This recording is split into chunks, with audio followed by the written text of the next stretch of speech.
forward. But it is a scary and expensive process, and I agree with you, it will completely disincentivize some people. It will cause many people to think long and hard. But I think it has an upside too, in the sense that people will not do this lightly. They will not do this lightly. And I guess that's a good thing on balance. We did the best we could. Michael Gray.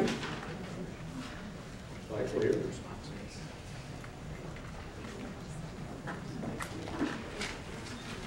Yes, I just wanted to thank everyone who was involved in spending, the time that was spent in drafting this. I think ethical reform is something that's very important, bringing people to be accountable for their actions. However, I'm a master's student, still learning a lot about the legislator and actually the roles. And just reading the language, I just felt like it was very, it challenged the ability of the citizenry to have control.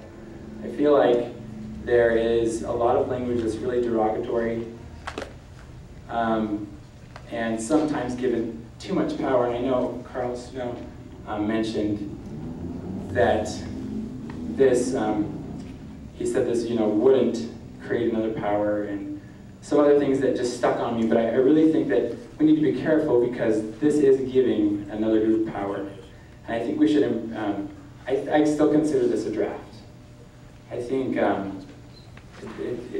think it's poorly edited, needs a lot more consideration to look at what powers are actually being received by those. Because it's drafted as a law, so it helps if you are a lawyer, but that's, it's our best shot.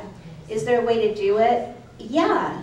The legislature could have enacted ethics any old time in the past century, but they have not, they do not, and they read this or got involved with this, that every time we mentioned the word ethics, our legislators were getting their feelings hurt.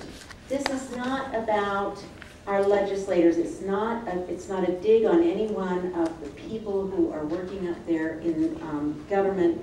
The reason I'm involved with this is because I believe it's the right thing to do, and I think that it's an important thing to do. It's definitely the trend in corporations, in everything that we're doing nowadays. We are holding people to a high standard, and we're expecting it. I do have one question, and that is, when you say that that legislators can't be drafted to corporate boards, does that include non-profit boards?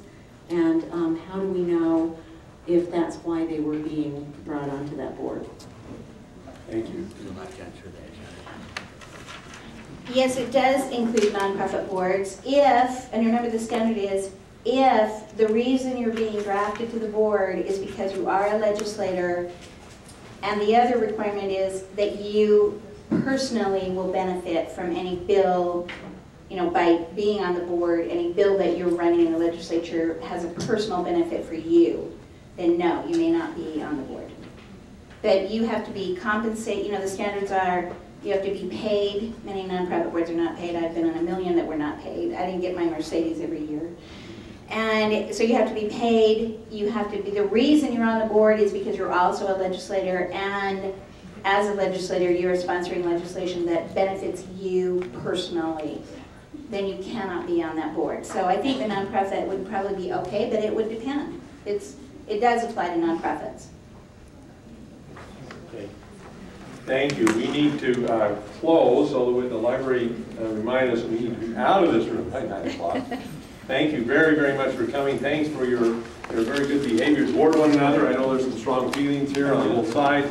If you'd like to get involved in this, there are some sign-up sheets out there where you can sign your name, your address, and your phone number. And then, if you'd like to help us gather signatures, we would welcome your participation in that. I personally think that the time has come for Utah to step up and become known as a very ethical place.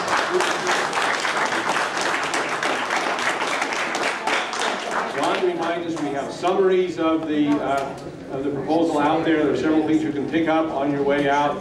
Thank you very much for coming. 10 seconds.